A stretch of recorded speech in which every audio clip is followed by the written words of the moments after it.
Lift కూడా ఆపేశారు, అది వాడలేదు అధ్యక్ష.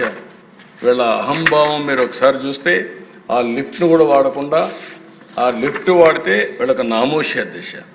మీరు చూస్తే 21 అధ్యక్ష 1.6 టీఎంసీ వాడారు, 22 వాళ్ళ, 23 కరువు వస్తే ఇంకా వాడకపోతే తంతారనే ఉద్దేశంతో 55 టీఎంసీ తీసుకొచ్చారు. అంటే ఒక భేషజం అధ్యక్ష. అంటే ప్రభుత్వ ఆస్తులు ఇవి, ప్రభుత్వ ఆస్తులు పెట్టుబడులు పెట్టిన తర్వాత దుర్వినియోగం చేసే అధికారం ఎవరికీ లేదు.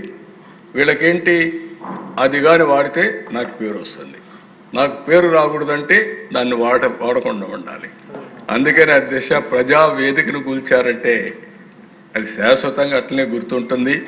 విధ్వంసంతో ప్రారంభించారు, విధ్వంసంతోనే చరిత్రలో మిగిలిపోయే పరిస్థితి కూడా వచ్చారు. నెక్స్ట్ ఇక్కడికి వచ్చినప్పుడు అధ్యక్ష రెండో ప్రాజెక్టు అధ్యక్ష, ఇది కూడా ఒక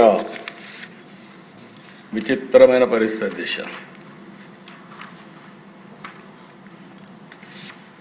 అందిరి నీవా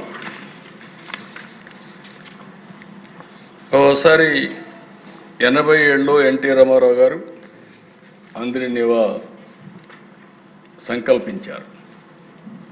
అప్పట్లో మనందరం కూడా ఒకసారి గుర్తుపెట్టుకోవాలి, ఒక ఇంజనీర్ శివరామకృష్ణయ్య ఒక సంవత్సరం ఆయన భార్య నేరుగా వెళ్ళిపోయి అందిరి నీవా ఎక్కడెక్కడ వస్తుందో మొత్తం మైల్ స్టోన్స్ వేయించారు. అప్పుడు అందరూ నవ్వారు.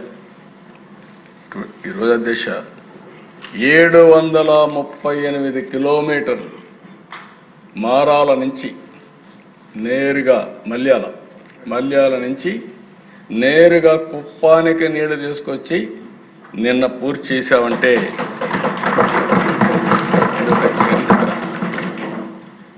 ఒకటి రెండు కాదు దిశ, ఇవి 738 కిలోమీటర్లు లాంగెస్ట్ ఇన్ ఏషియా. రెండో పక్కన చాలా లిఫ్ట్లు ఉన్నాయి, హైట్ అంతా కూడా మనం లిఫ్ట్ చేసి మొత్తం తీసుకొచ్చాం. దీంట్లో కూడా పెద్ద డ్రామాలు చేసే పరిస్థితికి వచ్చారు. ఇది 11 మార్చి 96 నేనే ఫౌండేషన్ వేశాను.